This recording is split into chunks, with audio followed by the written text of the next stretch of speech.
One of you. Well, actually, I've got options. Love options. Yes. So you just have to choose between Rowan and Hawthorn. Oh, that's hard. Oh, Hawthorn. It's Beltane. Yes, that's yes. Hawthorn. And they're all in blossom now. Okay, Hawthorns. Hawthorn it is. I was thinking that, and then I thought, oh, but also there's the Rowan, and the Rowan is coming into blossom fairly soon. Yes. I'm going to wet my whistle.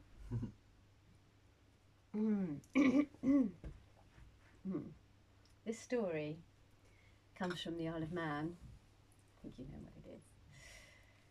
And it's about a young woman, a girl called Mura. And Mura is a very good girl. She's very conscientious and she helps her mother. And there's a lot to do, for she has 7 brothers who are all younger than she is. But no matter how hard she works, she always remembers to put some buttermilk and bread out for the good folk. Every single day, every evening before bed. Now the years pass and the time comes when her brothers have grown and she's not needed so much at home anymore, and she decides to go out and look for a job. She walks and she walks and she walks. And she comes to a farmhouse and knocks on the door. And the farmer's wife opens the door. "What do you want?" she says. "Oh, I was just wondering whether you had any paid employment." "What can you do? Can you spin?" "Oh yes, I can spin very well. They say I'm very fast." A hand comes out, grabs hold of her, drags her into the farmhouse. "Right, see those sacks of carded wool? You are to spin all of them by nightfall, for the weaver is coming tomorrow." "I'm going to the fair," said the farmer's wife, and she put on her best bonnet. "And if they are not done by the time I come back, there will be hell to pay." And Mura thought, oh gosh, yes, I better do it, otherwise she might tell everybody else in all the other farmhouses and I'll never get any work again. But she looked at the 5 sacks and she thought, that's a lot of wool to do in a day. Well, I shall just do my best. And she began spinning. She spun and she spun as fast as she could. But by midday, she'd only got through half a sack. "This is impossible," she thought. "I will never spin all this wool." And she got up and she went over to the window. Now it was spring and a fine, shining day. And as she looked out into the garden, she saw an elder tree, a rowan tree, and a blossoming hawthorn tree. And the sunlight was on the blossom, and it looked so beautiful that she was drawn to walk out into the garden. And she thought to herself, this is such an enchanting scene. I wonder if the good folk are here.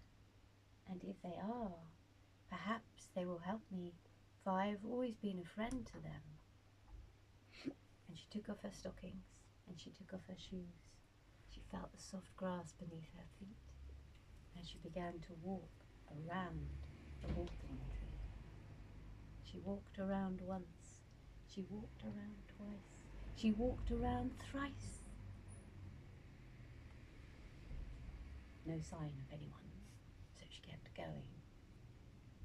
4, 5, 6, and as she walked, she sang, "Come help me, good folk, come help me and spin. Come, good folk, come follow me in." And by the time she had completed her 7th circuit around the hawthorn tree, she heard a strange rustling in the elder tree and a bump as a very strange creature fell to the ground right in front of her.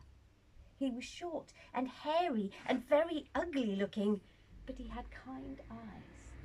And he said to her, "I am the Fenadoree, and I know where the good folk are and how you can bring their help into your home. Go inside, Leave the door wide open.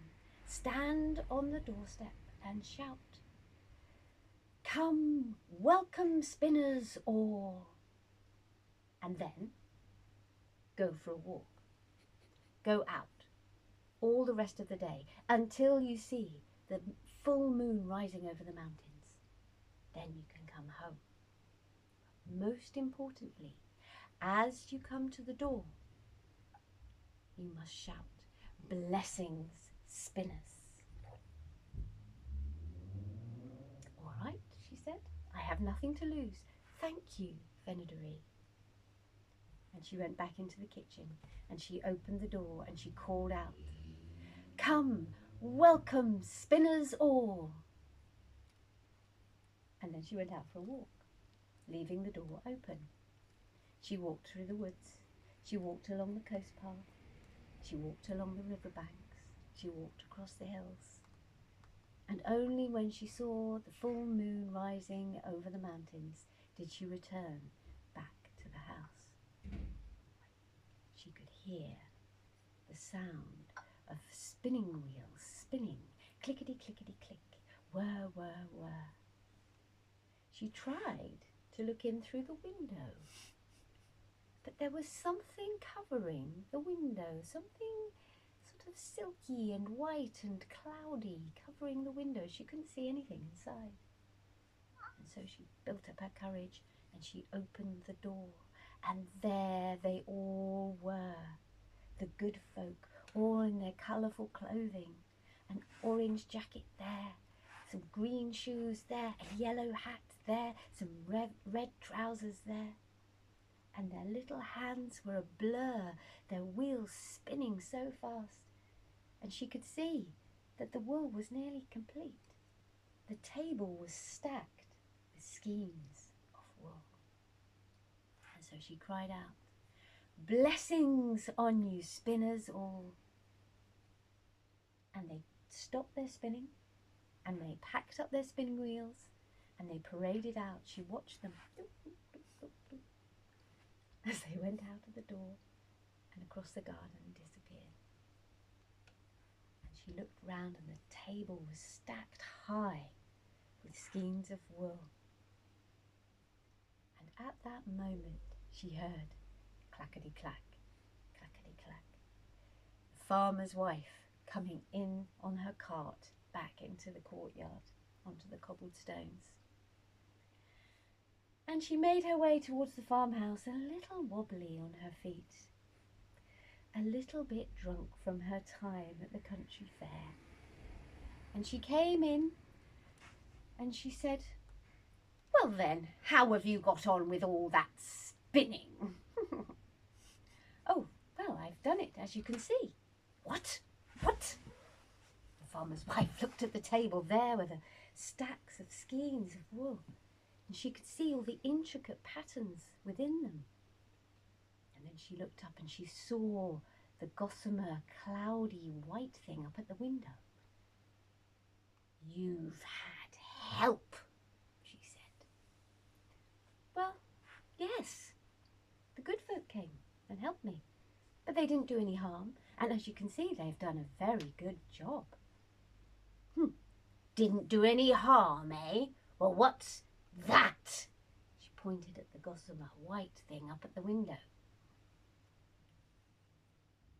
And Mura went over and touched it, and it was so silken and light and bright, and as she took hold of it, she saw that it was beautiful fabric, and as she touched it, it was as if it became alive with colour, and woven into it were the beautiful flowers of the forest and the fields and the meadows. There was tormentil, there was daisy, there was harebells and bluebells and the blossoms of the trees, all woven into this shawl. It was most beautiful. The farmer's wife said, "Give me that." She took hold of it, and as she did so, it became a limp grey rag. She tried putting it round her shoulders, but it just slipped off. She tried again, and it just slipped off. "Take it away," she said, handing it to the girl, "and don't bother coming back."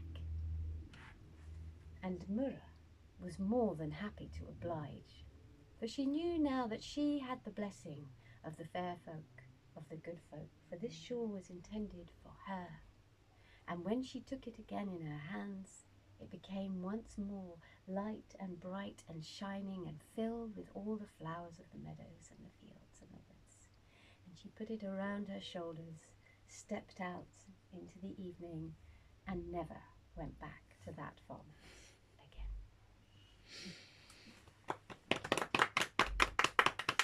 Thank you.